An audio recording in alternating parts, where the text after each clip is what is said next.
Covid जो CHA वाले साथी है वो भी काफी समय से आंदोलन कर रहे हैं, तो उनके लिए भी मैं ये बात कहना चाहता हूं। साथियों आप लोगों के लिए बोनस अंक के लिए हमने बात की थी, शुक्रवार को बैठक हुई है, मैं आपको बता दूं हमारी, और बैठक के दौरान काफी कुछ चीजों पे चर्चा हुई है। हमने बताया तरीका कि कैसे आप लोगों को बोनस अंक दिया जा सकता है। जो आप लोग इतने दिन के लिए रहे हो, दिल्ली गए थे तो कुछ चीजें हमने यहाँ पे भिजवाई भी है नोटिस के तौर पे निर्माण भवन से, लेकिन अभी क्या है, आप कोविड इमरजेंसी फंड के हिसाब से आप लोगों को लगाया गया था, फंड इनके पास है नहीं, तो एक्सटेंशन का चांस अभी थोड़ा सा कम हो रहा है। लेकिन जब सरकार ये कह रही है, मैंने ये कहा था कि भाई सरकार जब ये कह रही है कि भाई हम लोग इनको जब भी जरूरत पड़ेगी हम वापस बुला लेंगे, तो मतलब ये इन्होंने एक तरीके से बंधुआ मजदूर बना के आपको छोड़ने का प्रयास किया है। ये बहुत ही गलत है, सरकार का गलत तरीका है, बात करने का तरीका गलत है। मंत्री जी को भी इस बात पे संज्ञान लेना चाहिए, लेकिन जो बात थी तो आप पहले क्लियर कह के लेते, क्लियर कहते नहीं हो और आगे चल के इस तरह की जो असमंजस्य की स्थिति आप पैदा करते हो, इन्हीं की वजह से आज ये आंदोलन होते हैं, सभी कुछ होते हैं। मैंने सीएचए वाले साथियों से पहले भी कहा था कि आप लोग अभी से एकजुट हो जाओगे तो आप लोगों का एक्सटेंशन फिर हो जाएगा, लेकिन क्या है, आप लोग सारे हटने के बाद एकजुट हुए। ये बात मेरा कहने का मतलब था। उस वक्त मैंने कभी, एक भाई कह रहा था वो कि भी मंत्री जी के लिए ऐसे, मंत्री जी को भरत जी ने ये बोल दिया, ये एक भाई बोल रहा था, तो मैं आप भाई से ये पूछना चाहता हूं, भाई अगर मेरे मान रहे हैं मंत्री जी, तो मैं कह रहा हूं ना आपको, आप लोगों के लिए 10,000 के 20,000 नई भर्तियां निकालें और लिखित परीक्षा से कराएं और आप लोगों का सभी का नंबर आ जाएगा। एएनएम के लिए भी मैंने तो 8,000 भर्तियों की डिमांड कर रखी है, तो उनके लिए भी कर दें। तो फिर संविदा पे साइड में भर्तियां क्यों निकाल रही है सरकार? ये भी तो आप लोगों के लिए, आप लोगों को उधर से घुसा देंगे, ये इधर से घुसा देंगे, बेवकूफ बना देंगे, कह देंगे कि हम तो यूं घुसाएंगे वो घुसाएंगे, ऐसे कर करके बेवकूफ बनाते रहेंगे और इसी तरह से ढर्रा चलता रहेगा। तो संविदा प्रथा का जब तक आप लोग विरोध नहीं करेंगे, आप कभी भी सफल नहीं हो पाएंगे। मैं आपसे कहना चाहता हूं, अगर नई भर्तियां आती हैं, मैं आपको अब भी कह रहा हूं, उसमें आप लोगों को फिर फायदा मिल जाएगा। आपको उल्टा मांग उठानी चाहिए इस चीज की भी, मैं ये कहना चाहता हूं, क्योंकि अगर सरकार इन मांगों पे पूरी तरह से विचार नहीं करती और दिक्कत आती है, तो कम से कम आपको बोनस अंक मिल जाए। देखिए, मैं जो बात हो सकती है वही बात करता हूं, फर्जी बातें मेरे को नहीं आती है। मैं नियमित करा दूंगा और मैं ये करा दूंगा। हाँ, मैंने सीएचओ के लिए बोला था कि नियमित कराऊंगा, तो नियमित कराऊंगा, जो जबान दी है वो करके छोड़ूंगा, तो करके छोड़ूंगा। कोई माइकल लाल नहीं रो सकता राजस्थान में, चाहे प्रधानमंत्री के लेवल पे। साथियों, बिल्कुल 100% करवाएंगे तो करवाएंगे। अब कुछ साथी लोग कहते हैं कि भाई साहब आप सीएचओ के आंदोलन के बीच में नहीं जा पाए। साथियों, 15 दिन से तो मैं दिल्ली था, उससे पहले हम जितने लोग उसमें सीएचए के आंदोलन में जितने साथी लोग हैं, वो जो अभी लड़ाई लड़ रहे हैं उसमें नेतृत्व करता है ज्यादातर, तो वो मेरे कोई तो जिलाध्यक्ष रहे हैं, कोई मेरे सब साथी छोटे भाई हैं, कोई अलग नहीं है। रवि हो चाहे रवि गंगानगर टीम देखते थे पहले, छोटे भाई की तरह ही है। हनुमानगढ़ से थे अपने कुछ लोग, संदीप शर्मा भाई, साथ में अरबाज खान भाई दौसा से थे, ये सब अपनी टीम के थे। विकास पुनिया भाई, ये सब एक ही पूरा जो नेतृत्व करता है, सारे के सारे, मोहनलाल शर्मा भाई, ये सारे लोग अपनी टीम से थे और सभी लोग कोई अलग नहीं थे जो इनको नेतृत्व कर रहे हैं। लेकिन साथियों, मुझे कुछ लोग कह रहे थे, बोले कि भाई साहब आपने साथ नहीं दे रहे हो, ये नहीं दे रहे हो। साथियों देखो, अधिकारियों से मिलने का काम है, मैं कर रहा हूं। आप एक बात सोचना कि भाई सब नेताओं को सिर्फ एक चीज दिख रही है कि वहां पे भीड़ है तो वहां नेतागिरी करके आ जाओ। साथियों, डेमोबाजी की अपनी कभी आदत नहीं रही, झूठे। मैं चाहूं अगर तो लोगों को सिर्फ और सिर्फ सीएचए मुद्दा दिख रहा है, ना कि आप लोगों की मांगे दिख रही हैं। जो भीड़ वहां पे इकट्ठी हो रखी है, वो भीड़ दिख रही है लोगों को। उस भीड़ के लालच में लोग वहां जा जाके अपनी डेमोबाजी सेट कर रहे हैं। कोई कहता है मैं मुख्यमंत्री जी से मिलूंगा, कोई कहता है मैं उससे मिलूंगा, कोई कहता है मैं इससे मिलूंगा। सारी पार्टियां वहां आके चली गई। राजनीति का गढ़ ये लोग बना के छोड़ देंगे, जो राजनेता लोग हैं और जो पार्टियां हैं वो वहां पे। साथियों, आपको अपनी मांगे पूरी करवानी है, आप लोग ग्राउंड लेवल पे भी मेहनत कीजिए। बहुत अच्छी बात है, जो कोविड इमरजेंसी फंड था उसमें जो पैसा था, वो भारत सरकार से जो पैसा दिया गया था राज्य सरकार को, उस पैसे की बदौलत आप लोगों को नौकरी पे रखा गया था। 3 महीने रखा, फिर 3 महीने और एक्सटेंड किया क्योंकि पैसा इमरजेंसी फंड में बचा हुआ था। साथियों, अब अगर मैंने रखी है बात कि भी चौथी लहर भी आ सकती है, तो ऐसे में इन लोगों को भाई एक्सटेंशन दे सकें तो दे दीजिए, क्योंकि चौथी लहर भी आ सकती है और इन पे काफी कुछ दिक्कतें आ सकती है। तो हमने बोला है इमरजेंसी फंड के हिसाब से भी।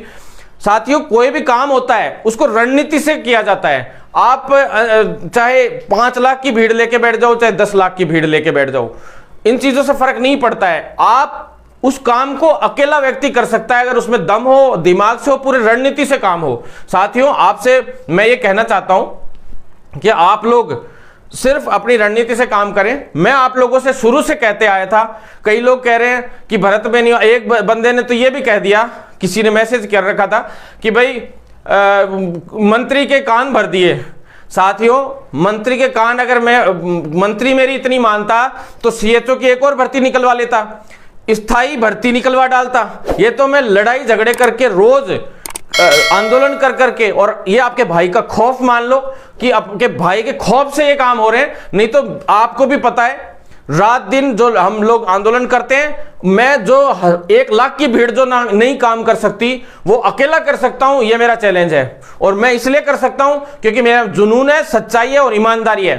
साथियों, मैंने सीएचए वाले साथी मुझसे कई बार कहते कि आप कम उठा रहे हो मांग। साथियों, मैंने आप लोगों से पहले भी कहा था, कोई भी इंसान आपको इतना स्पष्ट नहीं कहेगा, साफ सुथरे तरीके से नहीं कहेगा कभी भी। मैंने बिल्कुल साफ साफ कहा था कि उस वक्त की आपको हटाएंगे। साथियों, जो भी फोन करता था मैं कहता था हटाएंगे। साथियों, इनको हटाएंगे, सिर्फ और सिर्फ यूज करके फेंकने के लिए आप लोगों को ये लोग ले रहे हैं। और मान लो मेरी बात, 7-7 हजार में मेरे भाइयों शोषण मत करवाना। साथियों, मत करवाना। बहुत कहा था, बहुत समझाया था साथियों, बहुत ज्यादा समझाया था। और किसी भी नेताजी ने, चाहे किसी भी साथी ने, चाहे किसी भी बड़े से बड़े इंसान ने आके आप लोगों से ये नहीं कहा। बैकडोर एंट्रीज करने का प्रयास हुआ। लोगों को ये हुआ कि यार 50,000 रुपए दे दो, 40,000 रुपए दे दो। सुनने में आया ऐसा मेरे कि 40,000 रुपए दे के लग गया, कोई 50,000 रुपए दे के लग गया। 3 महीने की लोगों की तनख्वाह नहीं हुई, 21-21 हजार की। मतलब ये हालत चल रही है। साथियों, आपसे मैंने 1000 बार कहा था कि मत ज्वाइन करना। उसकी वजह से 5,000 स्थायी भर्तियों की फाइल तक अटक गई अपनी वित्त विभाग में। इतना दुख हुआ मुझे कि इन्हीं लोगों की स्थायी भर्तियां इन्हीं से छीन ली गई और इन्हीं को आगे करके 7-7 हजार में। आप लोगों के साथ बहुत बड़ा विश्वासघात इन सरकारों ने किया है। आप लोगों को यूज किया गया है 6 महीने तक, 7 महीने तक, 8 महीने तक। और फिर कई लोग कहते हैं कि भाई मेरिट बेस पे भर्ती क्यों नहीं होने दे रहे हो। अरे भैया, क्यों होने दूं मैं? मेरिट बेस पे भर्तियों में शिवाय धांधली के क्या हुआ है? सारी बैकडोर एंट्रीज होती हैं। आप बताइए, जो आदमी फेयर है, जो पढ़ने वाला है, जो योग्य व्यक्ति है, उसका कभी नंबर नहीं आ पाता। कर्मचारी संघ वालों ने 2013 की भर्ती हुई, 2018 की भर्ती हुई, दोनों बार उन लोगों ने यह कहा कि इस बार बस परमानेंट हो जाने दो, अगली भर्ती लिखित परीक्षा से करवा लेना। इस बार परमानेंट हो जाने दो, अगली भर्ती परमानेंट करवा लेना। मैं कहता था कि भाई ठीक है, एक बार के लिए चलो कर दिया। बोले हमें 10-10 साल हो गए संविदा पे लगे हुए। साथियों, एक बात बताइए, क्यों जो 10 साल से जो प्राइवेट हॉस्पिटलों में झकमरा रहा है, जो भागदौड़ करता है रोज रात दिन, वो क्या इंसान नहीं है? यूं कहते हैं कि भाई ऐसे हो गया, वैसे हो गया। सब लोग भी तो इंसान है यार, सबका बराबर सोचो आप। बोनस अंक मिले, कोई दिक्कत नहीं है। अब मेरे जो साथी जो सीएचए वाले हैं, मैं तो उनसे यह भी आग्रह करना चाहूंगा कि आप लोग नई स्थायी भर्तियों की भी मांग कीजिए, क्योंकि आप लोगों को अगर ये चीज नहीं दे रहे हैं तो कम से कम नई स्थायी भर्तियों की तो मांग करिए आप साथ में। क्योंकि कल को 8 से 10 हजार स्थायी भर्ती आती है तो आज आप लोग यहाँ पे 1% हटाने का भी प्रयास होता है और 1 साल का आपको बोनस अंक भी मिलता है और रिटर्न एग्जाम से भर्ती हो जाती है तो आपका 100% नंबर आने के चांसेस बढ़ते हैं। साथियों, मैं आपको राय दे रहा हूं, ये सजेशन दे रहा हूं, आपको अच्छा लगे तो मेरा लेना। जो भी राय हो अच्छे से मेरी कोई भी चीज अच्छे से आप समझ लेना। मैं गलत बोल रहा हूं तो आप खुद बोल देना। साथियों, मैं किसी के खिलाफ नहीं हूं, हमेशा सबके साथ हूं।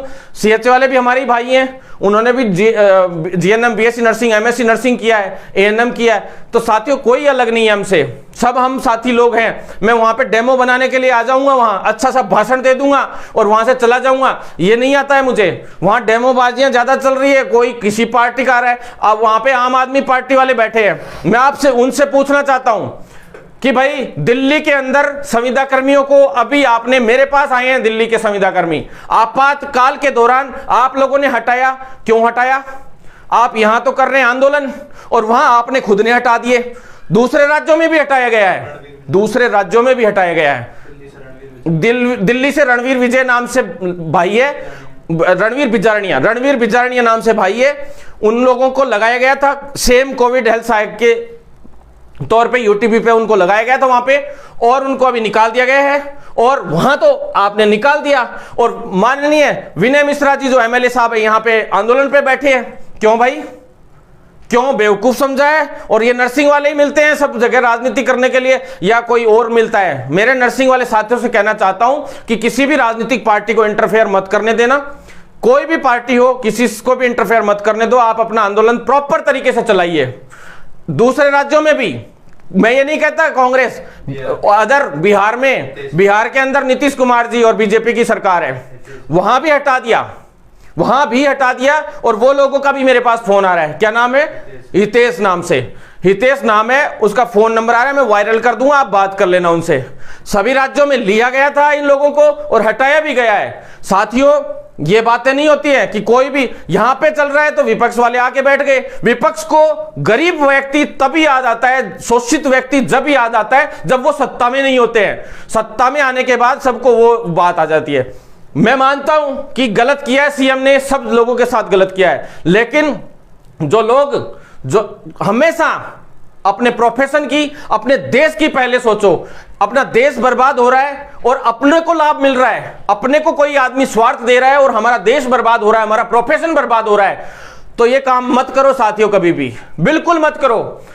खुद बर्बाद हो जाओ लेकिन अपने देश को कुछ मत होने दो, अपने प्रोफेशन को कुछ मत होने दो, तभी असली शेर हो, जब भी असली मेडिकल प्रोफेशनलिस्ट हो। साथियों, कोविड में अपन लोगों ने जो रियल में वास्तव में जो करके दिखाया देश के लिए, वो वास्तव में पूरे देश ने देखा है और हम भी समझते हैं इस चीज को। बिना जान की परवाह की हम लोगों ने जो लड़ाई लड़ी अपने देश के लिए, अपने लोगों के लिए, भाई बहनों के लिए जिंदगियां बचाई, ह्यूमैनिटी के लिए जो काम किया, वो काम करना है हम लोगों को।